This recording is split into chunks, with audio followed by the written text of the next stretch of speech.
Le silence qui s'abattit sur le Papillon d'Or, l'un des restaurants les plus exclusifs de Paris, fut assourdissant. Les serveurs se figèrent en plein mouvement, les convives posèrent leurs fourchettes, et le pianiste interrompit sa mélodie en plein accord. Tous les regards se tournèrent vers la table du coin, où un milliardaire impeccablement vêtu foudroyait du regard une serveuse tremblante. Sa voix tonitruante déchira l'air, exigeant la perfection, rabaissant ses efforts et bouillonnant d'impatience. Personne n'osa intervenir jusqu'à ce que la serveuse le regarde droit dans les yeux.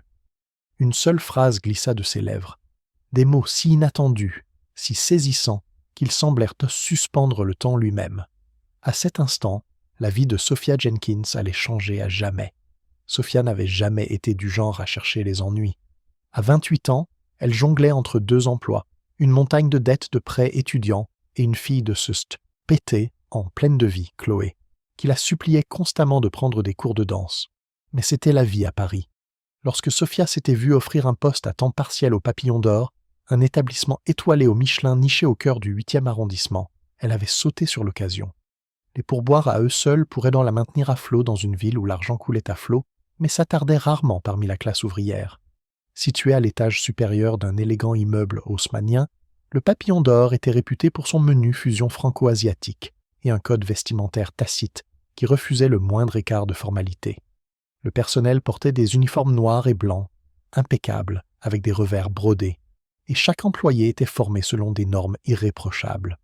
La chef de cuisine, Corinne Lemaire, avait autrefois travaillé sous les ordres d'un célèbre chef à Lyon, et la rumeur disait que des célèbres chefs à Lyon, et la rumeur disait que des célèbres chefs à Lyon, et la rumeur disait que des célèbres chefs à Lyon, et la rumeur disait que des célèbres chefs à Lyon, et la rumeur disait que des célèbres chefs à Lyon, et la rumeur disait que des célèbres chefs à Lyon, et la rumeur disait que des célèbres chefs à Lyon, et la rumeur disait que des célèbres chefs à Lyon, et la rumeur disait que des célèbres chefs à Lyon, et la rumeur disait que des célèbres chefs à Lyon, et la rumeur disait que des célèbres chefs à Lyon, et la rumeur disait que des célèbres chefs à Lyon, et la rumeur disait que des célèbres chefs à Lyon, et la rumeur disait que des célèbres chefs à Lyon, et la rumeur disait que des célèbres chefs à Lyon, et la rumeur disait que des célèbres chefs à Lyon, et la rumeur disait que des célèbres chefs à Lyon, et la rumeur disait que des célèbres chefs à Lyon, et la rumeur disait que des célèbres chefs à Lyon, et la rumeur disait que des célèbres chefs à Lyon, et la rumeur disait que des célèbres chefs à Lyon, et la rumeur disait que des célèbres chefs à Lyon, et la rumeur disait que des célèbres chefs à Lyon, et la rumeur disait que des célèbres chefs à Lyon, et la rumeur disait que des célèbres chefs à Lyon, et la rumeur disait que des célèbres chefs à Lyon, et la rumeur disait que des célèbres chefs à Lyon, et la rumeur disait que des célèbres chefs à Lyon, et la rumeur disait que des célèbres chefs à Lyon, et la rumeur disait que des célèbres chefs à Lyon, et la rumeur disait que des célèbres chefs à Lyon, et la rumeur disait que des célèbres chefs à Lyon, et la rumeur disait que des célèbres chefs à Lyon, et la rumeur disait que des célèbres chefs à Lyon, et la rumeur disait que des célèbres chefs à Lyon, et la rumeur disait que des célèbres chefs à Lyon, et la rumeur disait que des célèbres chefs à Lyon, et la rumeur disait que des célèbres chefs à Lyon, et la rumeur disait que des célèbres chefs à Lyon, et la rumeur disait que des célèbres chefs à Lyon, et la rumeur disait que des célèbres chefs à Lyon, et la rumeur disait que des célèbres chefs à Lyon, et la rumeur disait que des célèbres chefs à Lyon, et la rumeur disait que des célèbres chefs à Lyon, et la rumeur disait que des célèbres chefs à Lyon, et la rumeur disait que des célèbres chefs à Lyon, et la rumeur disait que des célèbres chefs à Lyon, et la rumeur disait que des célèbres chefs à Lyon, et la rumeur disait que des célèbres chefs à Lyon, et la rumeur disait que des célèbres chefs à Lyon, et la rumeur disait que des célèbres chefs à Lyon, et la rumeur disait que des célèbres chefs à Lyon, et la rumeur disait que des célèbres chefs à Lyon, et la rumeur disait que des célèbres chefs à Lyon, et la rumeur disait que des célèbres chefs à Lyon, et la rumeur disait que des célèbres chefs à Lyon, et la rumeur disait que des célèbres chefs à Lyon, et la rumeur disait que des célèbres chefs à Lyon, et la rumeur disait que des célèbres chefs à Lyon, et la rumeur disait que des célèbres chefs à Lyon, et la rumeur disait que des célèbres chefs à Lyon, et la rumeur disait que des célèbres chefs à Lyon, et la rumeur disait que des célèbres chefs à Lyon, et la rumeur disait que des célèbres chefs à Lyon, et la rumeur disait que des célèbres chefs à Lyon, et la rumeur disait que des célèbres chefs à Lyon, et la rumeur disait que des célèbres chefs à Lyon, et la rumeur disait que des célèbres chefs à Lyon, et la rumeur disait que des célèbres chefs à Lyon, et la rumeur disait que des célèbres chefs à Lyon, et la rumeur disait que des célèbres chefs à Lyon, et la rhume, ébritée, et même des politiciens de haut rang s'y arrêtaient pour des repas discrets. La pression qui accompagnait une telle clientèle était extraordinaire. Pourtant, Sophia pensait que le jeu en valait la chandelle. Le salaire était décent, les pourboires potentiellement transformateurs et l'environnement raffiné. En tant que mère célibataire dotée d'une détermination sans faille, elle s'était préparée à relever le défi. Chaque jour, Sophia arrivait 2 heures avant son service pour aider à la mise en place, alignant méticuleusement les couverts, essuyant les verres à vin jusqu'à ce qu'ils brillent comme des diamants sous les lustres, et mémorisant chaque nuance du menu du jour. Elle apprit que si la chef était de mauvaise humeur, le personnel devait anticiper la moindre de ses demandes. Si le sommelier avait une recommandation spéciale, il devait être prêt à la décrire sans faille. Tout comptait, la façon de marcher, de tenir, une assiette, de s'adresser à chaque convive. Elle était épuisée, mais étrangement satisfaite à la fin de chaque service. Il y avait quelque chose de revigorant dans le fait de fournir un service parfait. Elle comparait cela à une chorégraphie, chaque pas et chaque geste étant réglé, chaque phrase répétée, chaque sourire authentique mais soigneusement mesuré. En quelques semaines, Sophia trouva son rythme. Elle charmait les couples célébrant leurs anniversaires, les groupes d'entreprises trinquant à de nouveaux contrats, et les riches touristes en quête d'un avant-goût du luxe parisien. Elle fut ravie lorsque son premier gros pourboire arriva. Un billet de 200 € bien net d'un gestionnaire de fonds spéculatifs qui avait apprécié sa connaissance des Bordeaux millésimés. Ce pourboire alla directement dans la tirelire « Rêve de danse de Chloé ». En dehors du restaurant, le monde de Sophia était décidément plus modeste. Son petit appartement à Montreuil était un 2 pièces exigu, où Chloé dormait dans un coin du salon, séparé par un rideau couleur lavande. Le salon servait également de salle à manger, et la cuisine était à peine assez grande pour y faire un tour sur soi-même. Pourtant, elles en tiraient le meilleur parti, remplissant chaque recoin de dessins de princesses et de photos de lieux exotiques qu'elles prévoyaient de visiter un jour. Malgré les défis, Sophia était déterminée à offrir à sa fille une vie qui s'étendait au-delà des salaires maigres et des logements étriqués. Ce nouvel emploi au papillon d'or lui semblait un pas dans la bonne direction. Ainsi, lorsqu'elle pointa en ce funeste samedi soir, elle n'avait aucune idée que sa vie était sur le point de basculer. C'était une nuit chargée. Les réservations étaient complètes avec ce que le maître d'hôtel décrivait comme des personnalités influentes. Cela signifiait généralement des PDG, des avocats de renom, ou peut-être même une célébrité sous une casquette. Tout le personnel était sur le qui-vive, car des rumeurs circulaient, selon lesquelles un milliardaire notable pourrait faire une apparition. La chef Le Maire s'agitait en cuisine, vérifiant 3 fois les ingrédients frais venus du monde entier. Les sous-chefs préparaient soit les plats avec une précision quasi chirurgicale. C'est cette nuit-là qu'Ethan Caldwell franchit les portes du Papillon d'Or. Connu dans les médias comme un milliardaire reclus qui accordait rarement des interviews, Ethan avait amassé sa fortune dans la technologie, plus précisément dans des logiciels prédictifs avancés que les gouvernements et les entreprises convoitaient. Il détenait le brevet d'un algorithme révolutionnaire utilisé dans tous les domaines, de l'analyse boursière à la reconnaissance faciale. Les tabloïds se régalaient chaque fois qu'il était aperçu, rapportant tout, de son choix de costume aux mystérieuses femmes parfois vues à ses côtés. Certains l'appelaient le prochain Bernard Arnault, d'autres le nouveau Xavier Niel. Beaucoup le décrivaient comme brillant mais impitoyable. Un homme qui, disait-on, valorisait son temps et son argent au-dessus de la décence humaine. Mais pour le personnel du Papillon d'Or, il était simplement la table 9 ce soir-là, et c'était tout ce qui devait compter, du moins selon le code de conduite du restaurant. Sophia, ayant étudié le plan de salle, savait qu'il était l'ajout VIP de dernière minute, le genre de client qui pouvait dépenser 4 chiffres pour une bouteille de vin sans scier. Elle n'était pas initialement assignée à la table 9, mais le destin a une drôle de façon d'intervenir. Le restaurant bourdonnait comme une ruche au bord du chaos. Les serveurs tournaient dans la salle à manger comme des danseurs chorégraphiés, rapides, silencieux et efficaces. Chaque siège était occupé. Le tintement des verres, le froufrou des serviettes et le murmure feutré des conversations polies se mêlaient aux notes douces de la musique de piano en direct. La section de Sophia pour la soirée comprenait à l'origine les tables 5, 6 et 7, aucune d'entre elles n'étant particulièrement importante. La table 5 était un couple célébrant son 20e anniversaire de mariage. La table 6 était occupée par un dîneur solitaire qui semblait plus intéressé par la lecture de sa volumineuse biographie de Charles de Gaulle que par la socialisation. La table 7 était un petit groupe de marchands d'art discutant poliment d'une vente aux enchères à venir.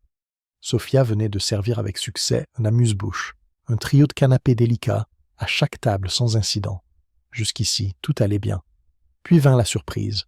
Julien, le serveur assigné à la table 9, glissa en cuisine. C'est arrivé si vite.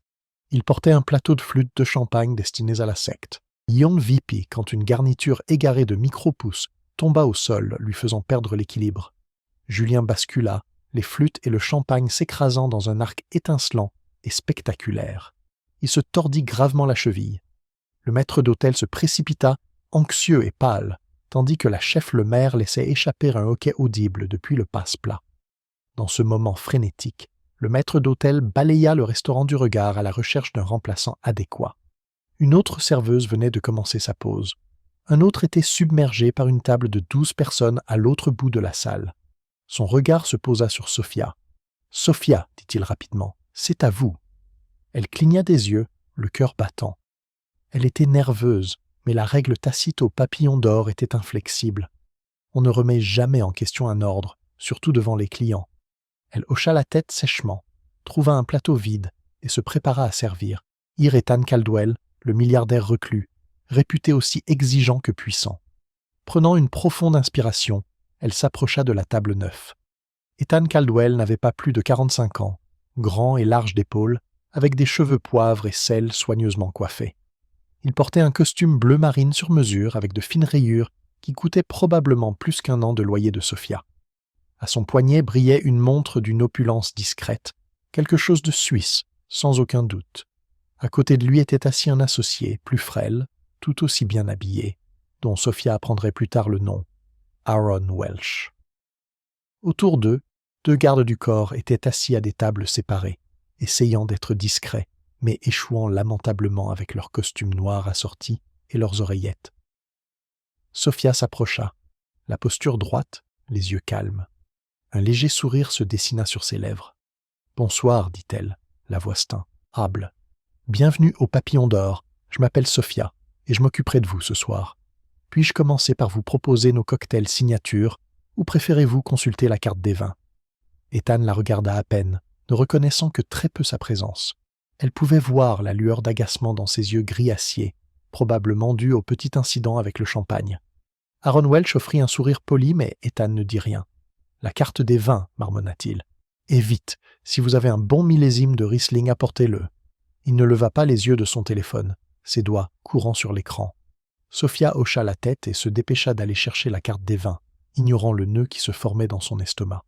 Elle se rappela qu'en tant que serveuse, son travail consistait à rester calme, professionnelle et gracieuse, peu importe qui était assis à la table. C'était le credo non écrit qu'elle et ses collègues vivent, ouaillant au quotidien, être invisible quand c'est nécessaire, être un soutien quand on y est invité, et toujours garder son sang-froid. Elle prit mentalement note de vérifier la cave pour le Riesling recommandé, dont la chef le maire avait tant vanté les mérites. Peut-être que cela lui plairait et améliorerait son humeur. De retour à la table 9, elle présenta soigneusement la carte. « Nous avons un excellent Riesling de la vallée de la Moselle, suggéra-t-elle de son ton le plus poli.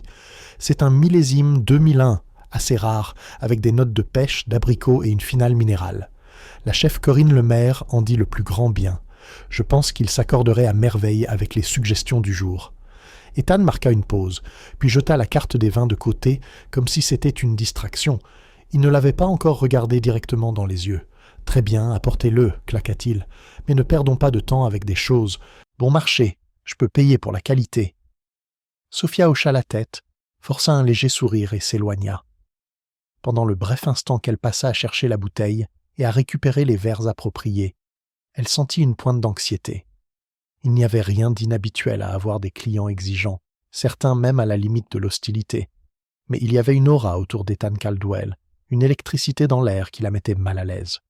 Peut-être était-ce sa richesse, ou le tourbillon de rumeurs sur sa personnalité intimidante, ou peut-être simplement le fait qu'elle était nouvelle dans le service de clients de haut vol au Papillon d'Or. Quoi qu'il en soit, elle savait qu'un seul faux pas pouvait transformer son service en cauchemar. Elle effectua méticuleusement la présentation de la bouteille, montrant l'étiquette à Ethan. Il la balaya d'un geste impatient, l'autorisant à verser un petit échantillon. Il prit une gorgée, pinça le slèvre et hocha la tête sèchement. Pour l'instant, ça va. Lorsqu'elle tenta de décrire les plats du jour, cependant, il la coupa en pleine phrase. « Arrêtez de me faire perdre mon temps avec des amabilités, » dit-il sèchement. « Pouvons-nous juste commander? J'ai une réunion dans 10 minutes. Apportez-moi le bœuf wagyu, saisi, saignant, sauce à l'ail noir à part, pas de garniture et une purée de pommes de terre à la truffe, et que ça saute. Son cœur s'accéléra. Le papillon d'or était fier de ses dressages élégants, tous méticuleusement arrangés avec des garnitures et des accompagnements, mais elle n'avait pas le choix. « Bien sûr, monsieur, dit-elle, gardant un visage neutre. Se tournant vers Aaron Welch, elle lui demanda poliment ce qu'il souhaitait commander. Il avait l'air profondément mal à l'aise, comme s'il n'aimait pas l'attention, mais était habitué à suivre l'exemple d'Ethan. Il commanda une bouillabaisse et la remercia pour liment. Alors que Sophia disparaissait en cuisine pour passer leur commande, elle sentit la tension palpiter dans sa poitrine. D'autres membres du personnel chuchotaient à propos de la scène à la table 9. La chef le maire était particulièrement anxieuse, s'occupant personnellement du plat d'Ethan Caldwell, voulant s'assurer que si ce milliardaire de rumeurs décidait un jour d'investir dans une nouvelle entreprise gastronomique, le papillon d'or serait le premier sur sa liste. Sans qu'elle le sache, le vrai drame ne faisait que commencer. La salle du restaurant est un balai parfaitement huilé. Mais une tension sourde émane de la table 9, un îlot de froideur au milieu de la chaleur ambiante. Pendant qu'Ethan Caldwell sirotait son précieux Riesling, le reste de la salade mangée du papillon d'or restait un tourbillon d'activités raffinées. Les serveurs équilibrèrent délicatement des plateaux en argent, les mélodies du pianiste flottaient, thé dans l'air, et les clients bien nantis murmuraient entre eux. Pourtant, il y avait un courant sous-jacent de tension qui se propageait depuis la table 9, comme des ondes sur un étang. Sophia était occupée à vérifier ses autres tables. Elle remplit un verre de champagne pour le couple fêtant son anniversaire, répondit à une question sur les accords de sauce pour les marchands d'art et demanda poliment au dîneur solitaire s'il souhaitait un dessert. Malgré le jonglage entre plusieurs requêtes, elle ne pouvait échapper au sentiment imminent de catastrophe. Elle savait qu'elle devrait bientôt retourner à la table d'Ethan Caldwell, et son estomac se nouait à cette pensée. Lorsque la chef le maire sonna la cloche, indiquant que les plats de la table 9 étaient prêts, Sophia rassembla rapidement les assiettes avec une efficacité exercée. Le bœuf wagyu brillait, expertement saisi, avec la sauce à l'ail noir dans un petit ramequin sur le côté. La purée de pommes de terre à la truffe était pochée élégamment, bien que la garniture ait été omise comme demandé. La chef le maire n'avait pas été contente, mais les exigences d'Ethan étaient absolues. À côté se trouvait la bouillabaisse, parfumée au safran, aux tomates et aux délicats morceaux de fruits de mer. Sophia sortit de la cuisine et se fraya un chemin entre les tables, la tête haute. En arrivant à la table 9, elle plaça doucement le wagyu devant Ethan, puis déposa la bouillabaisse devant Aaron Welch. « J'espère que vous apprécierez votre repas, » dit-elle doucement, reculant pour maintenir la distance polie requise. Pendant quelques minutes, Ethan prit ses couverts et commença à manger, ignorant complètement Sophia. Elle s'attendait à moitié à ce qu'il aboie d'une plainte concernant la température ou la présentation, mais à sa surprise, il semblait trop absorbé par ses propres pensées pour parler. Au lieu de cela, elle observa le signe de tête discret d'Aaron, reconnaissant la qualité de la bouillabaisse, et se sentit légèrement soulagée. Mais juste au moment où elle pensait pouvoir traverser le service sans encombre, le visage d'Ethan se durcit. Il posa sa fourchette, se pencha en arrière sur sa chaise et repoussa l'assiette d'un geste brusque. « Serveuse !» aboya-t-il, regardant Sophia directement pour la première fois. Son cœur sursauta à son ton autoritaire, mais elle s'approcha, maintenant une attitude calme. « Oui, monsieur », répondit-elle, essayant de ne pas laisser paraître son appréhension. Ethan désigna le steak, son expression orageuse. « C'est cru », gronda-t-il. « J'ai demandé saignant, pas cru. Vous essayez de me donner une intoxication alimentaire ou quoi ?» Sophia déglutit difficilement. Elle savait pertinemment que la cuisine de la chef le maire était impeccable. La température interne de ce wagyu aurait été précisément ce qu'Ethan avait demandé, en D. Mais un serveur ne discute jamais devant un client. « Je suis désolé de l'entendre, monsieur, » dit-elle, la voix mesurée. « Je peux le faire retourner en cuisine pour le cuire davantage à votre goût. » Il laissa échapper un rire sans joie, assez fort pour faire tourner quelques têtes aux tables voisines. « Cuire davantage ? Je ne devrais pas avoir à me répéter. Cet endroit est censé être de premier ordre. Vous devriez savoir comment servir un steak correctement. » Sophia inspira et expira calmement. Elle se rappela la petite Chloé à la maison, le loyer qui devait être payé, les pourboires sur lesquels elle comptait. « Je comprends, » dit-elle doucement. « Laissez-moi arranger ça pour vous immédiatement. Chef le maire, va. »« Je ne veux pas d'excuses, » claqua Ethan. « Je veux des solutions, maintenant. Et pendant que vous y êtes, apportez une autre bouteille de ce Riesling et dépêchez-vous. » Aaron Welch jeta un regard d'excuse à Soph. « Ya » mais il ne dit rien. La tension dans la salle à manger s'épaissit. Les clients voisins bougèrent mal à l'aise, ne sachant s'il fallait continuer à regarder ou prétendre qu'ils n'avaient rien remarqué. Sophia sentit ses joues rougir, mais garda une posture assurée. « Oui, monsieur », dit-elle en soulevant l'assiette et en se tournant pour partir. C'est seulement alors que le milliardaire éleva la voix pour s'adresser au reste du restaurant. « Pour un endroit comme celui-ci, rater un simple steak est ridicule. Réalisez-vous combien d'argent on dépense pour dîner ici? On pourrait penser qu'ils embauchent du personnel compétent. » Un silence tomba sur les convives alors que l'éclat d'Ethan résonnait contre les murs élégamment lambrissés. Des murmures s'élevèrent dans la foule. Aaron posa une main sur l'épaule d'Ethan, essayant de le calmer, mais Ethan le repoussa. Les oreilles de Sophia brûlaient. C'était une chose de se faire réprimander, discrètement, mais c'en était une autre d'être humilié publiquement. Sa contenance vacilla un instant, une lueur de blessure traversant son visage. Cependant, des années de difficultés lui avaient appris à rester calme sous la provocation.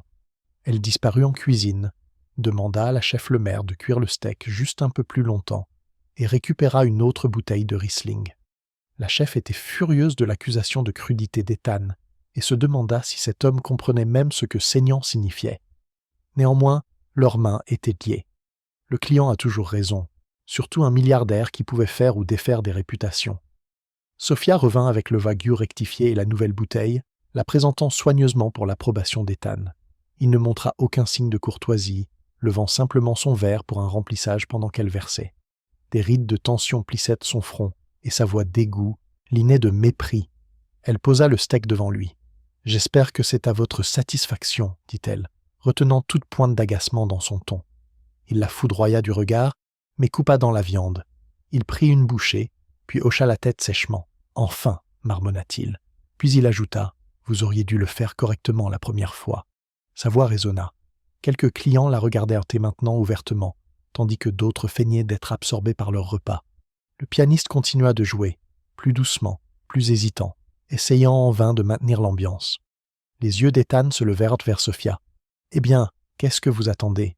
Vous pouvez y aller. » Elle inclina la tête et s'éloigna, sentant son pouls s'emballer. Avant qu'elle s'ait pu faire plus de 3 pas, il aboya de nouveau. « Serveuse !» Elle se figea, se retournant lentement. Son téléphone vibra sur la table. Il y jeta un coup d'œil, lut un texto, puis fixa Sophia comme si elle l'avait personnellement offensée.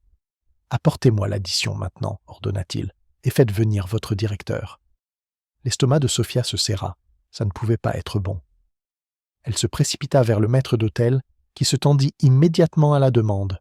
Les directeurs apparaissaient rarement aux tables, sauf en cas de problème majeur, et pour un VIP comme Ethan Caldwell, le contrôle des dommages devait être rapide et complet.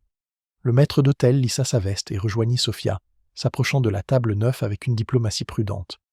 Ethan ne perdit pas de temps à se plaindre de l'incompétence du service, de la qualité médiocre de son steak et du temps qu'il avait perdu.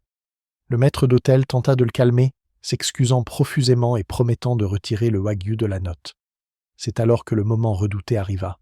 Ethan se tourna vers Sophia, le visage tordu de mépris, et déchaîna une tire, pleine d'insultes qui s'éleva au-dessus du doux murmure de la salle à manger. « Cette serveuse est une incapable, » fulmina-t-il. « Elle ne sait pas suivre des instructions simples. Elle a gâché ma soirée, m'a apporté de la viande crue, et je paye le prix fort. Inacceptable. Je me fiche de savoir si elle est nouvelle ou incompétente. Des gens comme elle ne devraient pas être autorisés dans des endroits comme celui-ci. J'ai dirigé des entreprises avec des milliers d'employés, et si l'un d'eux avait travaillé comme elle ce soir, je l'aurais fait virer sur le champ. » Tout le restaurant se tut. Un silence de plomb enveloppa la salle à se manger, comme si quelqu'un avait appuyé sur le bouton pause de la vie elle-même. Chaque paire d'yeux se fixa sur Ethan Caldwell, stupéfaite par la férocité de son explosion. Le bavardage des autres tables cessa. Les fourchettes et les couteaux s'immobilisèrent, et même les doigts du pianiste se figèrent sur les touches. Aaron Welch était rouge de confusion, fixant sa bouillabaisse à moitié mangée, souhaitant clairement pouvoir disparaître dans le sol. Sophia se tenait rigide, le cœur battant à tout rompre dans ses oreilles. Ses joues brûlaient à la fois d'humiliation et d'une colère qu'elle luttait pour contenir. Tout le personnel regardait cet homme imposant la démolir verbalement, disant au monde entier qu'elle était inutile, incompétente, une moins que rien. Quelque chose à l'intérieur de Sophia se brisa. Elle avait passé des années à tendre l'autre joue, à faire face à des clients condescendants qui claquèrent des doigts, à des étudiants de son deuxième emploi de professeur de danse qui se plaignirent des frais. Même le père de son enfant, qui avait disparu sans laisser de traces, la laissant seule pour élever Chloé, elle avait toujours refoulé ses frustrations, avalant chaque mot dur et chaque insulte, convaincue que l'acceptation d'Ossie était le seul moyen de survivre. Mais à cet instant, avec tout le restaurant qui la dévisageait dans son humiliation, sa colonne vertébrale se redressa enfin. Elle leva le menton, regarda Ethan Caldwell droit dans les yeux pour la première fois ce soir-là, et prononça une seule phrase qui figea tout Paris, ou du moins c'est ce qu'il sembla. « Vous pouvez acheter un steak, monsieur, mais vous ne pouvez pas acheter la décence. » Sa voix était calme, mais les mots tranchèrent l'air comme un couteau. Pendant un instant, il sembla que le temps lui-même s'était arrêté. Les mots restèrent en suspens, résonnant dans la salle à manger silencieuse. Chaque personne à portée de voix sentit l'impact de sa déclaration. Une vague de choc parcourut la foule. Même le maître d'hôtel fut stupéfié et réduit au silence. La chef le maire, jetant un coup d'œil depuis la cuisine, sentit son cœur bondir de fierté et d'effroi à la fois. L'expression d'Ethan C. Caldwell se figea. Ses yeux s'écarquillèrent de colère, et une rougeur monta à son cou. Personne ne lui parlait comme ça, surtout pas une serveuse. Après un temps de stupéfaction, il commença à bafouiller. « Qu'est-ce que vous venez de dire ?» La contenance de Sophia tint bon.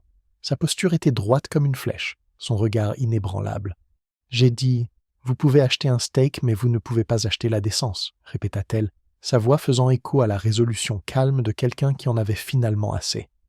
Elle s'attendait à une explosion immédiate de sa part, mais au lieu de cela, tout le restaurant sembla retenir son souffle, attendant sa réaction. Les gens sortirent lentement de leur silence stupéfait. Quelques tables commencèrent à applaudir timidement au début. Puis une ou deux voix plus audacieuses se joignirent jusqu'à ce que de doux applaudissements se répandent dans la pièce, comme une vague douce.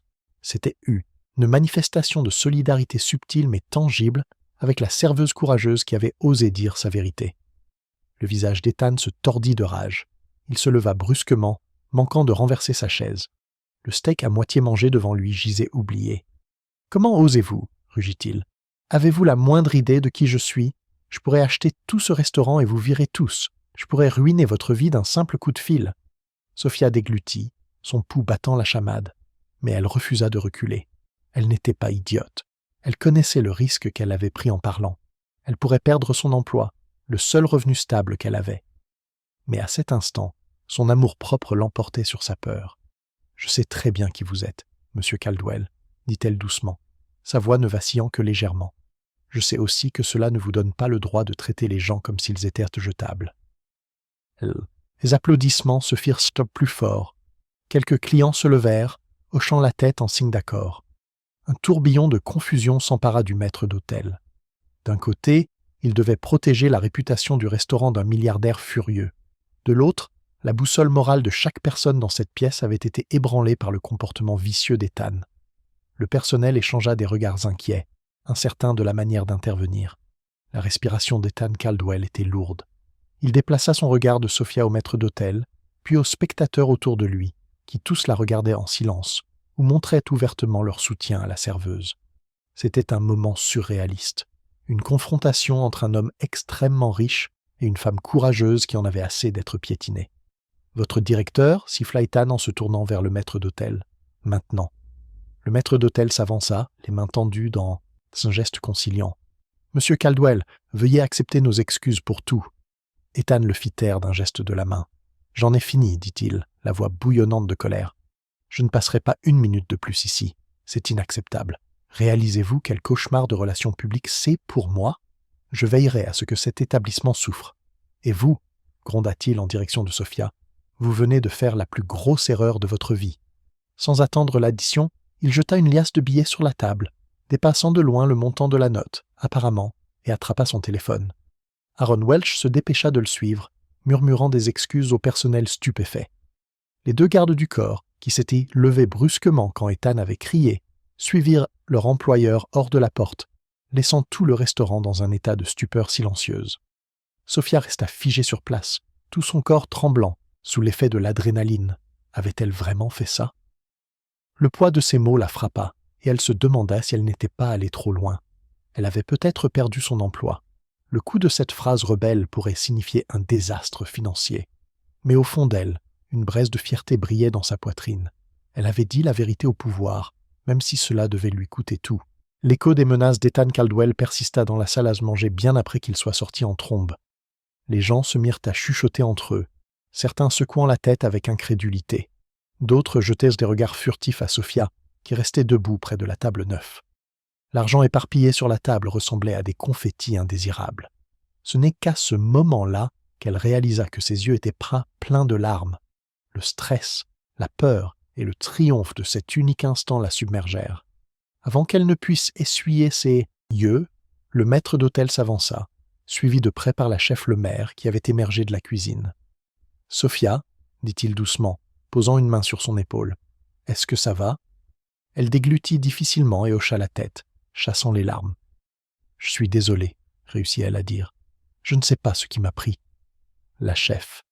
Le maire prit la parole, sa voix teintée à la fois d'inquiétude et d'admiration. « Ce qui vous a pris, ma chérie, c'est le courage de tenir tête à un tyran. Je suis fier de vous d'avoir dit votre vérité, mais nous devons nous préparer aux conséquences. » Le cœur de Sophia se serra. « Je comprendrai si vous devez me licencier, » murmura-t-elle. « J'ai parlé sans réfléchir, je n'ai pas été professionnelle. »« Ne prenons pas de décision hâtive, » intervint le maître d'hôtel. « Vous avez fait ce que vous pensiez être juste. Si M. Caldwell met ses menaces à exécution, nous devrons y faire face. Mais pour l'instant, prenez quelques minutes pour vous ressaisir. » Un des commis s'avança pour débarrasser la table, mais le maître d'hôtel leva la main. « Non, » dit-il, lorgnant la pile de billets qu'Ethan avait jetés. « Nous allons gérer ça avec précaution. L'addition n'a jamais été finalisée. C'est compliqué. » Sophia, trop secouée pour s'occuper de la logistique financière de la situation, hocha la tête. « Je vais sortir un instant. » Elle se dirigea vers la sortie de service, s'échappant dans la ruelle où le restaurant jetait ses poubelles. Sous la douce lueur d'un unique lampadaire, elle s'appuya contre le mur de briques froides et inspira l'air vif de la nuit. Son esprit tourbillonnait de centaines de questions. Comment allait-elle payer ses factures si elle perdait ce travail? Et les cours de danse de Chloé? Venait-elle de briser son avenir avec une seule phrase impulsive? Pourtant, au milieu de ce tourbillon de peur, elle ressentit un soulagement indéniable. Pour une fois, elle n'avait pas simplement ravalé sa dignité. Elle s'était défendue, et par procuration, pour chaque serveur, caissier, réceptionniste ou vendeur qui avait déjà été déshumanisé par quelqu'un brandissant la richesse comme une arme. Elle fut surprise par une voix douce. « Sophia ?» Se retournant, elle trouva l'une de ses collègues, une autre serveuse nommée Marthe, qui se tenait dans l'embrasure de la porte. Marthe, une âme charitable d'une quarantaine d'années, travaillait au Papillon d'Or depuis des années. Elle offrit à Sophia un sourire réconfortant. « Quelques clients ont demandé après vous, » dit doucement Marthe. « Ils voulaient vous remercier pour ce que vous avez fait. »« Me remercier ?» demanda Sophia surprise. « Mais je viens probablement de ruiner la réputation du restaurant et la mienne. » Marthe haussa les épaules. « Vous avez dit ce que tout le monde pensait. La façon dont il vous a traité était horrible. Il se comportait comme s'il possédait le monde. Beaucoup d'entre nous ont vécu ça, avec des clients qui se croisent tout permis. C'est rafraîchissant de voir quelqu'un riposter. » Sophia expira, tremblante mais quelque peu rassurée. Elle fit un petit signe de tête. « Je reviens, mais j'ai besoin d'une minute. Pouvez-vous le dire au maître d'hôtel ?»« Bien sûr, » dit Marthe avec un sourire de soutien. Puis elle retourna à l'intérieur, laissant Sophia seule pour rassembler ses pensées. Alors qu'elle se tenait là, dans l'air frais, elle pensa à Chloé. Sa fille l'avait toujours admirée, fière que sa mère soit danseuse et une serveuse travailleuse. Sophia essaya d'imaginer comment elle expliquerait ses actions à Chloé. Pourrait-elle dire « Maman a perdu son travail parce qu'elle n'a pas laissé un méchant homme lui parler de haut ?» Une larme coula sur sa joue et elle l'essuya, se ressaisissant. Si elle devait recommencer à zéro, elle le ferait. Mais au moins, elle avait regardé ce tyran dans les yeux et refusé de le laisser piétiner son esprit. Finalement, elle retourna dans la salle à manger. Bien qu'elle se sentît vidée et creuse, elle afficha un visage professionnel pour terminer son service. Elle s'excusa auprès du couple fêtant son anniversaire pour le dérangement, mais ils furent gracieux, lui disant qu'elle était une inspiration pour s'être défendue. Les marchands d'art exprimèrent des sentiments similaires. Même le dîneur solitaire interrompit sa lecture assez longtemps pour lui glisser un pourboire supplémentaire. La nouvelle de ce qui s'était passé s'était manifestement répandue. « Je suis fier de vous, » lui murmura une femme plus âgée en lui serrant la main en partant. Nous avons besoin de plus de femmes qui disent ce qu'elles pensent. Pourtant, pour chaque geste de soutien, il y avait un courant de tension sous-jacent parmi le personnel. Tout le monde se demandait comment les propriétaires réagiraient en apprenant la scène. Prendraient-ils le parti de la jeune serveuse qui risquait les bonnes grâces du restaurant avec un milliardaire influent? Ou feraient-ils du contrôle des dommages à ses dépens? À la fin de la soirée, alors que la dernière table était débarrassée et les portes verrouillées, Sophia se sentait émotionnellement épuisée. Elle se traîna jusqu'au vestiaire du personnel pour se changer, s'attendant à moitié à voir le maître d'hôtel apparaître pour lui remettre sa lettre de licenciement. Mais il ne vint jamais. À la place, la seule personne qui entra fut la chef Lemaire. « Asseyez-vous, dit-elle, désignant le petit banc contre le mur. Je voulais vous parler avant que vous ne rentriez. » Sophia s'assit sur le banc, l'estomac noué d'anxiété. La chef Lemaire s'assit à côté d'elle, une expression sympathique adoucissant ses traits habituellement sévères. « Sophia, commença-t-elle, vous avez fait forte impression ce soir. Beaucoup de nos habitués me disent déjà à quel point ils vous respectent, et moi aussi. » Une boule se forma dans la gorge de Sophia. « Merci, ça compte beaucoup. Mais qu'en est-il d'Ethan Caldwell? Ces menaces n'étaient pas vaines. C'est l'un des hommes les plus riches de la ville. Il pourrait ruiner la réputation du Papillon d'Or ou nous poursuivre en justice. Ou... » La chef Lemaire hocha la tête gravement. « Nous verrons ce qui se passera. Pour l'instant, la direction n'a pas demandé votre démission, et à ma connaissance, il ne prévoyait pas de le faire.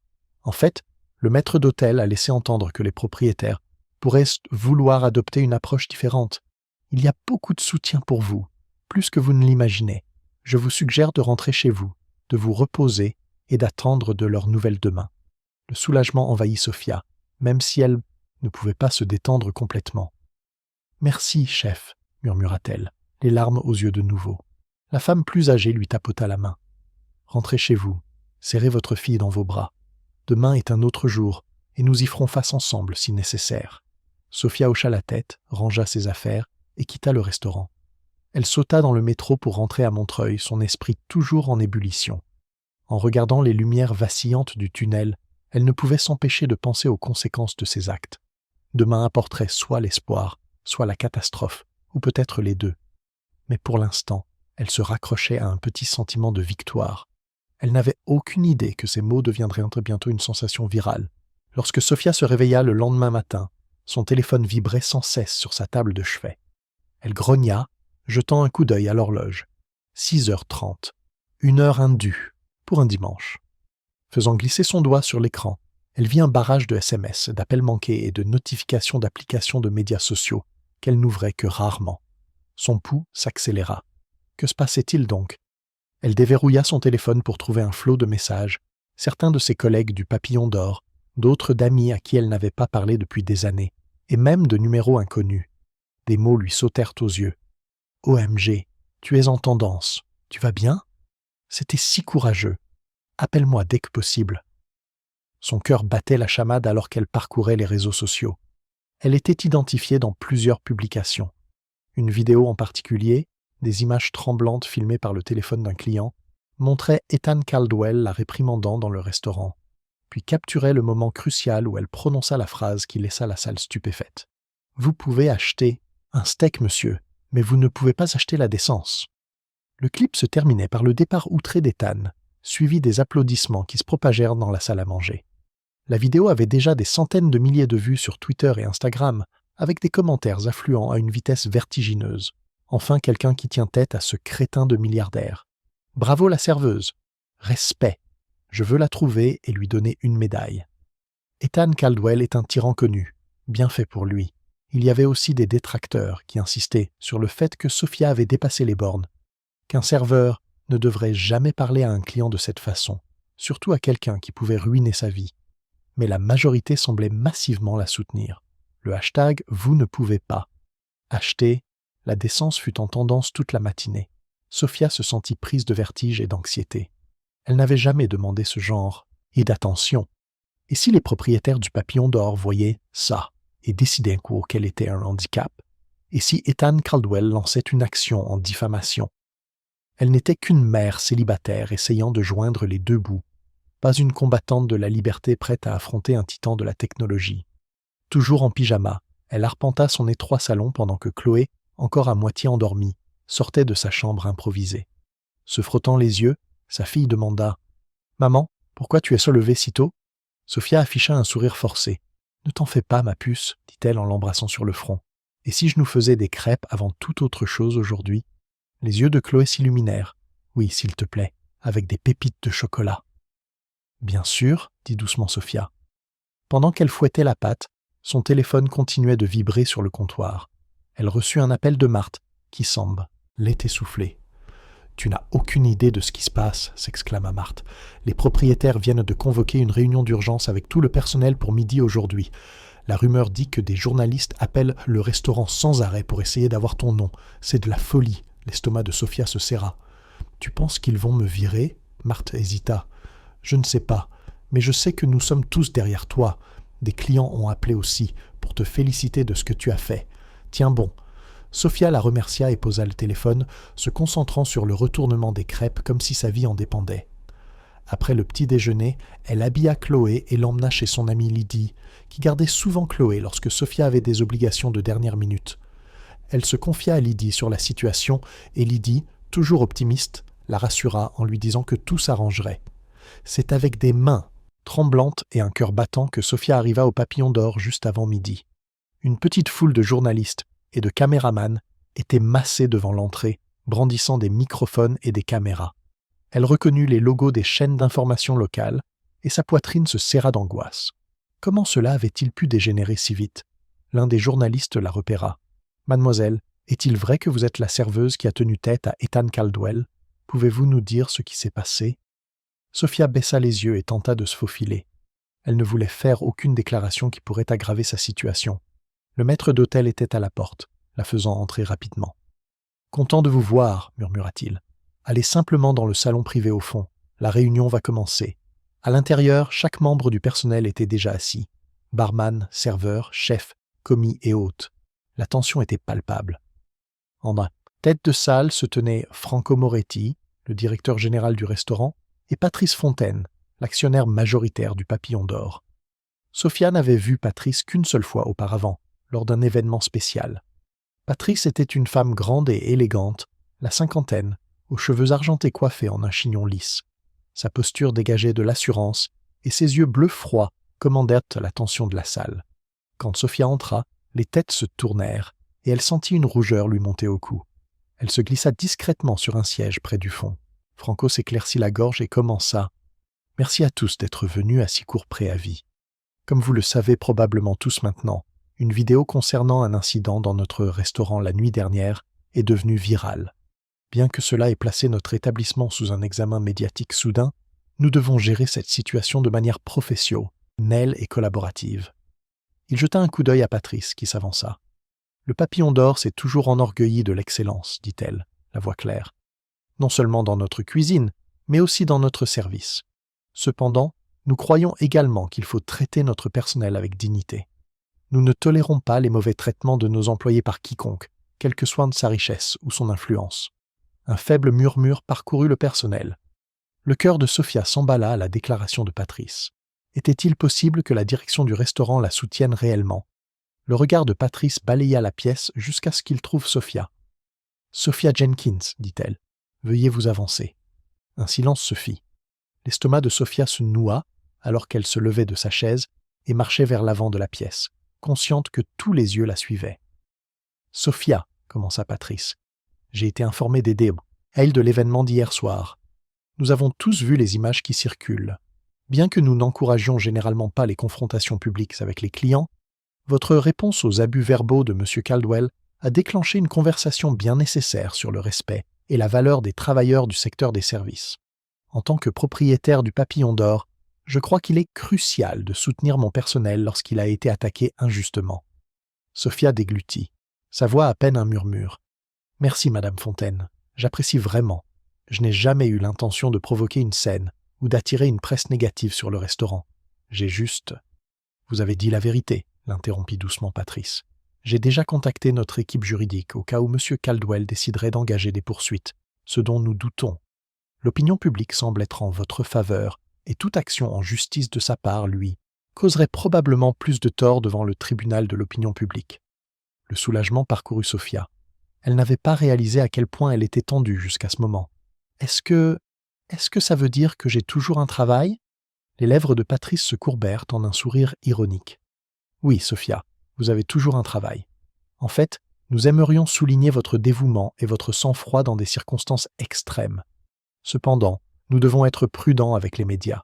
Nous ne voulons pas provoquer M. Caldwell ou envenimer la situation. Si vous recevez des demandes de la presse, dirigez-les vers notre service des relations publiques. Compris ? Sophia hocha la tête, les larmes menaçant de couler. Oui, merci beaucoup. Je ne vous décevrai pas. Patrice lui tapota la main, puis s'adressa au personnel. Pour l'instant, si l'un d'entre vous est approché par des journalistes, veuillez vous apter. Hennir de faire des déclarations. Dirigez-les vers notre service de communication. Nous publierons bientôt une déclaration officielle. N'oublions pas que nous sommes une équipe et que nous nous traiterons mutuellement, ainsi que nos clients, avec le plus grand respect. Le personnel applaudit doucement et Franco mit fin à la réunion peu de temps après. Alors qu'une vague d'employés venait féliciter ou serrer Sophia dans leurs bras, elle se tenait dans un état de soulagement et d'anxiété persistante. On lui avait accordé un sursis, mais elle savait que l'histoire était loin d'être terminée. Ethan Caldwell pourrait encore riposter, et l'attention du monde était sur elle. Pourtant, pour la première fois de sa vie, Sophia se sentit vue, non pas comme une serveuse invisible sur laquelle on peut marcher, mais comme une personne avec une voix et une dignité qui ne pouvaient être achetées à aucun prix. Dans les jours qui suivirent, la vie de Sop et Shia se transforma de manière qu'elle n'aurait jamais pu anticiper. La déclaration officielle publiée par le Papillon d'Or était mesurée et ferme. Ils soutenaient leurs employés, dénonçaient le harcèlement et assuraient au public qu'ils continueraient à offrir une restauration de classe mondiale sans compromettre la dignité de leur personnel. Cette approche déclencha une avalanche de messages de soutien sur les réseaux sociaux. Son visage, capturé en pleine phrase dans cette vidéo granuleuse de téléphone portable, devint un symbole de la lutte contre l'arrogance toxique. Les hashtags se multiplièrent, des mèmes apparurent. Les animateurs de talk-show de fin de soirée plaisantèrent sur la crise de nerfs d'Ethan Caldwell. Un article satirique dans le Gorafi titra « Un milliardaire indigné qu'une serveuse attend d'une courtoisie de base. Il dépense 10 millions d'euros dans un livre sur les bonnes manières pour prouver son point de vue. » Au milieu de cette frénésie, les appels et les emails inondèrent le restaurant, beaucoup provenant de journalistes demandant des interviews. Suivant les conseils de Patrice, Sophia les éconduisit poliment, transmettant les demandes au service des relations publiques. Elle essaya de maintenir sa routine normale, emmenant Chloé à l'école, travaillant ses services, dansant avec le petit groupe d'élèves qu'elle enseignait le week-end. Mais il était surréaliste de naviguer dans cette tempête médiatique tout en essayant de paraître calme pour le bien de sa fille. Puis, un après-midi tardif, alors que Sophia terminait un service précoce, le maître d'hôtel s'approcha d'elle avec une expression perplexe. « Sophia, dit-il, il y a quelqu'un qui veut vous voir. Il dit qu'il est un ami de la propriétaire et qu'il a quelques mots de soutien à vous dire. » Patrice a donné son accord. Elle regarda autour d'elle. « Qui est-ce » Il désigna du pouce un coué, un discret du bar où un homme grand, vêtu d'un blazer gris, se tenait les mains jointes. Il portait un simple jean et des baskets élégantes, et bien qu'il essayât de passer inaperçu, son visage était reconnaissable entre tous. Sophia cligna des yeux, certaine d'halluciner. C'était Bill Gates. Elle faillit laisser tomber le plateau qu'elle portait. Bill Gates, le cofondateur de Microsoft, philanthrope milliardaire et icône de la technologie, se tenait nonchalamment dans le bar du Papillon d'Or attendant de lui parler. « Vous êtes sérieux ?» souffla-t-elle. Le maître d'hôtel hocha la tête, les yeux écarquillés. Oui, il a dit que Patrice était une vieille connaissance et qu'il avait entendu parler de ce qui s'était passé ici. Son esprit s'emballa. Pourquoi Bill Gates voudrait-il lui parler ? Elle n'était qu'une serveuse. Rassemblant son courage, elle s'approcha de lui. De près, il avait l'air étonnamment simple, affichant un sourire aimable derrière des lunettes discrètes. « Monsieur Gates, » réussit-elle à dire, la voix teintée de respect. « Je suis Sophia Jenkins. » Il lui tendit la main. « Ravi de vous rencontrer, Sophia, » dit-il chaleureusement. « J'espère que je ne vous ai pas causé de problème en passant à l'improviste. Je voulais juste vous offrir quelques mots d'encouragement. Patrice m'a parlé de l'incident avec Ethan Caldwell. » Il marqua une pause, ajustant ses lunettes. Parfois, les gens riches oublient l'humanité. Vous, en revanche, avez rappelé au monde que la décence n'a pas de prix. Les joues de Sophia s'empourprèrent. Je ne sais pas quoi dire. Merci. Mais tout cela était si inattendu. Je n'essayais vraiment pas de faire passer un message ou de devenir viral. Il rit doucement. C'est souvent comme ça que ces moments se produisent. Mais vous devez savoir que je respecte votre courage. J'ai eu affaire à toutes sortes de tyrans d'entreprise, dans ma carrière. Les gens oublient que le pouvoir et la richesse ne sont pas des excuses pour un mauvais comportement. Quand Patrice m'a raconté votre histoire, j'ai décidé que je voulais vous rencontrer, si vous étiez d'accord. Elle hocha la tête, ayant du mal à croire que c'était réel. J'apprécie cela plus que je ne peux l'exprimer. Mais n'êtes-vous pas inquiet d'être vu ici? La presse pourrait... Il leva une main, l'arrêtant. Je ne suis pas ici pour attiser la controverse. Je suis juste là pour dire que toutes les personnes ayant de l'argent ne sont pas comme Ethan Caldwell, et vous ne devriez pas laisser ces actions définir votre vision des gens aisés. J'espère aussi que vous ne vous laisserez pas intimider par ces menaces. Nous sommes nombreux à admirer votre cran. Honnêtement, j'aimerais que plus de gens s'expriment dans de telles situations. Avant que Sophia ne puisse répondre, Patrice apparut, rayonnante. Elle salua Bill, elle Gates, d'un baiser amical sur chaque joue, puis se tourna vers Sophia. « Je vois que vous vous êtes rencontrés, dit-elle, la voix pleine de fierté. Sophia, Bill et moi discutions plutôt d'une potentielle collaboration philanthropique. Nous étudions comment nous pouvons aider à soutenir les droits des travailleurs dans l'industrie de l'hôtellerie. Nous voulons nous assurer que personne d'autre n'ait à subir ce que vous avez vécu. » Un tourbillon d'émotions agita la poitrine de Sophia. Elle, une jeune femme d'une petite ville de province, venue à Paris avec de grands rêves de danse et qui était maintenant une mère célibataire joignant les deux bouts, se voyait dire que Bill Gates et Patrice Fontaine voulaient aider les gens comme elle. C'était surréaliste. « C'est incroyable », réussit-elle finalement à dire. « Je n'aurais jamais imaginé que quelque chose comme ça puisse découler de cette horrible nuit. » Patrice hocha la tête. « Nous non pas, Luce. Mais parfois, l'adversité met en lumière des problèmes qui doivent être abordés. Nous allons utiliser cet élan pour faire pression pour de meilleures protections et plus de respect pour les travailleurs du secteur des services, et nous aimerions que vous soyez impliqués d'une manière ou d'une autre. » Sophia cligna des yeux, submergée. « Impliquée ?» Elle ne put s'empêcher de rire nerveusement. « Je ne suis pas vraiment une militante. J'ai dit à un milliardaire impoli qu'il ne pouvait pas acheter la décence. C'est tout. » Gates eut un petit rire. Cette seule phrase a peut-être changé plus de choses que vous ne l'imaginez. Vous voyez, les véritables changements sociaux commencent souvent avec des individus ordinaires qui s'expriment à un moment critique, et puis tout le monde réalise qu'ils ne sont pas seuls dans ce qu'ils ressentent, qu'eux aussi peuvent parler. Sophia sentit des larmes lui piquer les yeux à nouveau, mais cette fois, c'étaient des larmes d'émerveillement et de gratitude. « Eh bien, dit-elle d'une voix tremblante, s'il y a quoi que ce soit que je puisse faire, partager mon histoire, donner mon point de vue, je serais heureuse de le faire, surtout si ça aide d'autres personnes dans ma situation. » Patrice et Bill sourirent tous les deux, échangeant des regards. « Nous vous contacterons, dit Patrice avec les détails. Mais pour l'instant, célébrons le fait que vous êtes toujours là, employé, et que vous avez mis en lumière un problème important. » Le reste de la conversation ressembla à un rêve. Bill Gates posa des questions sur Chloé, sur le parcours de danse de Sophia, et sur la façon dont elle gérait son emploi du temps chargé. Il écouta attentivement, faisant preuve d'une curiosité et d'une gentillesse sincère, exactement le contraire de l'arrogance brusque d'Ethan Caldwell. Quand il partit enfin, tout le personnel bourdonna d'excita. Tion. Patrice s'assura que la rencontre reste discrète, laissant Bill s'éclipser par une porte latérale pour éviter la presse. Moins d'une heure plus tard, Sophia était sur le chemin du retour, la tête lui tournant. Elle devait encore aller chercher Chloé chez Lydie et trouver quoi faire pour le dîner. Mais elle portait un nouveau sentiment de détermination, porté par des alliés inattendus.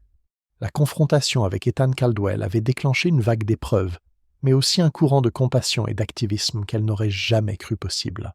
Au cours des semaines suivantes, la frénésie médiatique commença progressivement à s'apaiser, remplacée par des conversations réfléchies sur les normes de l'industrie des services. Sophia continua de travailler au Papillon d'Or, bien qu'elle remarquât une augmentation de clients curieux qui la reconnaissèrent de la vidéo virale.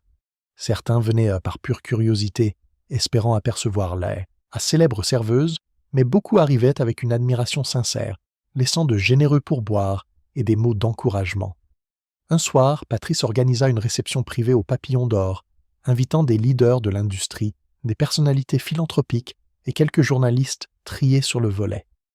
Le but était de lancer une nouvelle initiative, le projet d'essence, une fondation visant à promouvoir la protection des travailleurs, la formation contre le harcèlement et l'autonomisation des employés du secteur des services.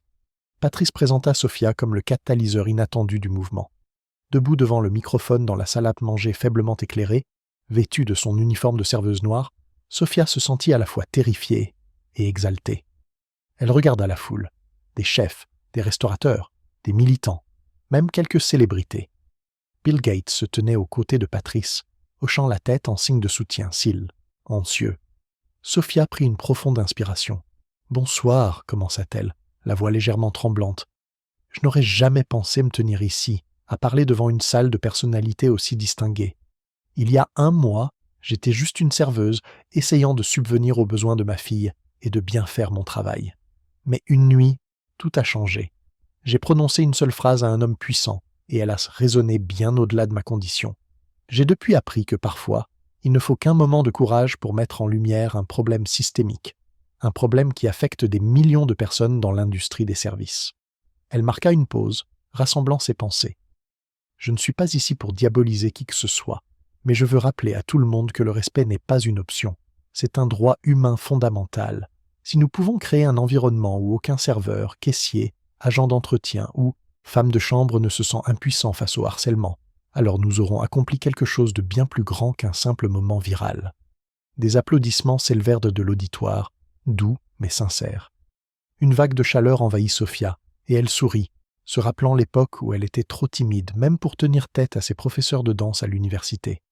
Maintenant, elle s'adressait à une salle remplie de personnalités influentes, les exhortant à promouvoir la décence. Après la fin des discours, l'événement se transforma en cocktail.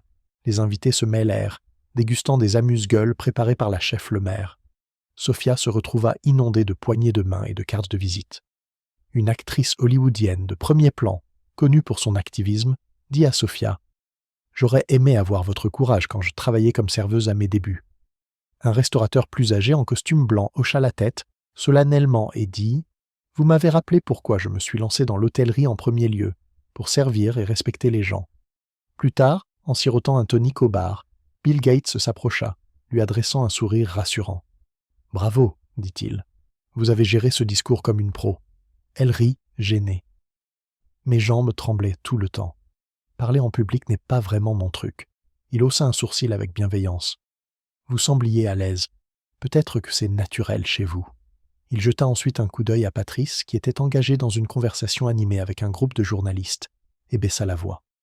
Je voulais vous faire savoir que nous, Patrice et moi, envisageons de vous proposer un rôle plus formel au sein du projet d'essence. Évidemment, ce serait entièrement votre choix. Nous ne voudrions pas vous mettre la pression, mais nous pensons que votre voix authentique est incroyablement précieuse, et les yeux de Sophia s'écarquillèrent. Un rôle? Comme travailler pour la fondation? Il hocha la tête. À temps partiel ou à temps plein, comme vous pourrez le gérer. Nous savons que vous avez des responsabilités avec votre fille, et nous ne vous demanderions jamais de quitter votre travail au Papillon d'Or si vous ne le souhaitez pas. Mais nous aimerions que vous soyez une ambassadrice, une sorte de porte-parole, voyageant avec nous pour parler de l'autonomisation des travailleurs. Nous pouvons bien sûr vous offrir une compensation, et nous pouvons adapter l'emploi du temps à votre disponibilité. Son esprit s'emballa. Cela semble incroyable, mais aussi terrifiant. Je n'ai jamais rien fait de tel. Il offrit un sourire aimable. Pensez-y. Parlez-en avec vos proches. L'offre reste valable quand vous serez prête. Sur ce, il lui fit un signe de tête amical et s'éclipsa. Sophia expira, ses pensées tourbillonnant. Elle se souvint du jour où elle avait commencé au Papillon d'Or, à quel point elle était anxieuse mais pleine d'espoir, du chemin parcouru depuis ce moment. Maintenant, elle avait des opportunités dont elle n'avait jamais rêvé, nées d'une confrontation qu'elle n'avait jamais demandée, mais qu'elle avait courageusement affrontée. De l'autre côté de la pièce, la chef le maire croisa son regard et lui fit un clin d'œil. Le souvenir de cette nuit tristement célèbre revint en un éclair. Ethan Caldwell criant, la rabaissant, agissant comme s'il possédait le restaurant et chaque âme qui s'y trouvait. Elle se rappela la seule phrase qu'elle avait prononcée et qui avait tout changé. « Vous pouvez acheter un steak, monsieur, mais vous ne pouvez pas acheter la décence. » À cet instant, elle réalisa qu'elle était tombée sur quelque chose de bien plus grand qu'elle. Au moment où elle rentra chez elle ce soir-là, Chloé dormait déjà dans son lit. Sophia entra sur la peau, un des pieds, déposa un baiser délicat sur le front de sa fille et se dirigea vers son salon exigu, où elle s'effondra sur le canapé. Elle regarda autour d'elle le chaos familier. Des chaussons de danse près de la porte, les crayons de Chloé éparpillés sur une table, un panier de linge qui l'attendait dans un coin. C'était une vie humble, mais c'était la sienne. Son téléphone vibra. Elle vérifia l'écran et vit une notification. Un email de Patrice. Objet. Suivi projet d'essence. Le cœur battant, elle l'ouvrit. Sophia, merci pour votre merveilleux discours de ce soir. Ci-joint plus d'informations sur le rôle officiel que nous aimerions vous offrir. N'hésitez pas à me faire part de vos réflexions. Nous croyons que vous pouvez faire une réelle différence. Cordialement, Patrice Fontaine. Un tourbillon d'espoir et d'appréhension traversa Sophia. Elle posa le téléphone, sachant qu'elle avait besoin de temps pour réfléchir.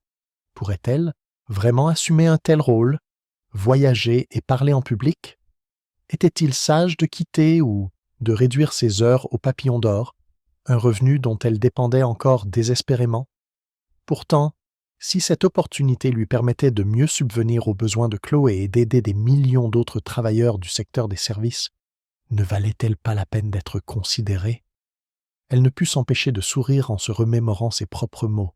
« Vous pouvez acheter un steak, monsieur, mais vous ne pouvez pas acheter la décence. » Ce moment de bravoure spontanée avait ouvert une porte sur un nouvel horizon. Elle ne savait pas exactement où menait le chemin, mais elle sentait une vague de confiance l'envahir. Peut-être, juste peut-être, découvrait-elle un but qu'elle n'avait jamais imaginé. La vie, réalisa-t-elle, avait une drôle de façon de transformer une seule phrase en un mouvement entier. Sophia passe le week-end suivant dans un brume de réflexion. L'offre de Patrice et Bill Gates était bien plus qu'une simple opportunité de carrière. C'était un carrefour qui la forçait à réévaluer sa vie, ses ambitions et le genre d'exemple qu'elle voulait être pour Chloé. Elle relut l'email une douzaine de fois, examinant la description du poste d'ambassadrice du projet d'essence. Le rôle impliquerait de participer à des conférences, de prendre la parole lors de formations pour les entreprises hôtelières et de devenir le visage public d'une campagne nationale pour la dignité au travail. La compensation proposée était généreuse, suffisante pour qu'elle puisse quitter ses 2 emplois et se concentrer uniquement sur cette nouvelle mission et sur Chloé. Mais la peur de l'inconnu la rongeait. Elle était Sophia, la serveuse, la professeure de danse pour enfants. Pas une oratrice publique, pas une militante. Le dimanche matin, elle emmena Chloé au parc. Alors que sa fille riait, en se balançant de plus en plus haut, Sophia s'assit sur un banc et la regarda, le cœur serré. Tout ce qu'elle avait fait, chaque service éreintant, chaque sourire forcé, c'était pour ce petit être plein de joie. « Plus haut, maman! Pousse-moi plus haut !» cria Chloé. Sophia se leva et donna une impulsion à la balançoire, en voyant sa fille voler vers le ciel. Le rire pur de Chloé résonna dans l'air frais de l'automne. C'est à ce moment-là que la décision commença à se cristalliser. Que lui apprendrait-elle si elle laissait la peur l'emporter? Que lorsque la vie vous offre une chance de faire une différence, vous devriez la refuser parce que c'est effrayant. Ce soir-là, après avoir bordé Chloé, Sophia s'assit à sa petite table de cuisine et composa une réponse à Patrice. Elle écrivit avec soin, le cœur battant à chaque mot. Elle acceptait le rôle. Elle ne le faisait pas seulement pour la sécurité financière ou pour elle-même. Elle le faisait pour Chloé et pour toutes les autres mères célibataires, les étudiants, les travailleurs qui se sentaient invisibles. Elle le faisait parce que quelqu'un devait le faire. Le lendemain, elle donna sa démission au papillon d'or. La chef le maire la serra fort dans ses bras, les larmes aux yeux. « Nous sommes si fiers de toi, ma chérie, » lui dit-elle. « N'oublie jamais d'où tu viens, mais vole aussi haut que tu le peux. » Marthe et le reste du personnel lui organisèrent une petite fête d'adieu, lui offrant un pendentif en argent en forme de papillon pour lui rappeler le restaurant où tout avait commencé. Les mois qui suivirent furent un tourbillon. Sophia se jeta à corps perdu dans son nouveau rôle.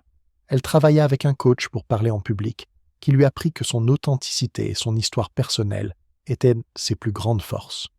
Sa première allocution lors d'une grande conférence de l'hôtellerie fut terrifiante, et lorsqu'elle se mit à parler, partageant son expérience non pas avec colère mais avec une conviction tranquille, la salle l'écouta avec une attention captivée.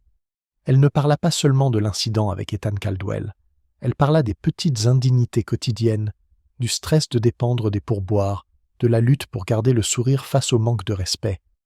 Son message était simple. La décence n'est pas un luxe, C'est le fondement de toute interaction humaine. Elle devint une voix puissante et respectée. Le projet d'essence prit de l'ampleur, obtenant des engagements de la part de grandes chaînes hôtelières pour améliorer la formation et les politiques de protection des employés. Des articles furent écrits sur elle, non plus comme une sensation virale, mais comme une véritable actrice du changement. Étonnamment, Ethan Caldwell resta silencieux. Son équipe de relations publiques avait dû lui conseiller que toute action contre et Sophia ou le projet ne ferait qu'aggraver les dommages causés à sa réputation. Il disparut des feux des projecteurs, devenant une note de bas de page dans l'histoire de Sophia. Un an plus tard, Sophia se tenait à l'extérieur d'un petit local commercial lumineux dans son quartier de Montreuil. Une enseigne fraîchement peinte se balançait doucement au-dessus de la porte. L'Envolée, studio de danse. Avec ses revenus stables et un petit prêt commercial, elle avait enfin réalisé son rêve. Ce n'était pas un studio de danse chic et élitiste, mais un lieu accueillant pour les enfants du quartier, avec des cours abordables pour que des filles, comme Chloé, puissent leur poursuivre leur passion, sans que leurs parents aient à se saigner. Elle ouvrit la porte et inspira l'odeur de la peinture fraîche et du parquet neuf. Chloé entra en courant, faisant des pirouettes au centre de la pièce vide, son rire faisant écho contre les murs. Sophia la regarda, un sentiment de plénitude l'envahissant. Sa vie n'était pas parfaite. Elle était toujours une mère célibataire avec un emploi du temps chargé, jonglant entre son travail d'ambassadrice et la gestion du studio.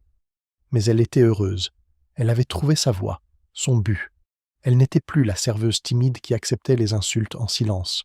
Elle était Sophia Jenkins, une femme qui avait appris qu'un simple acte de courage pouvait non seulement changer sa propre vie, mais aussi inspirer un mouvement. Alors que le soleil se couchait, projetant une lueur dorée à travers la vitrine du studio, elle rejoignit Chloé au milieu de la piste de danse. Elles se prirent la main et commencèrent à danser ensemble, une célébration silencieuse de tout ce qu'elles avaient en surmonté et de tout ce qui les attendait.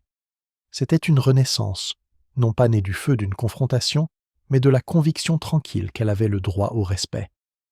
Dans cette conviction, elle avait trouvé non seulement sa dignité, mais aussi sa liberté.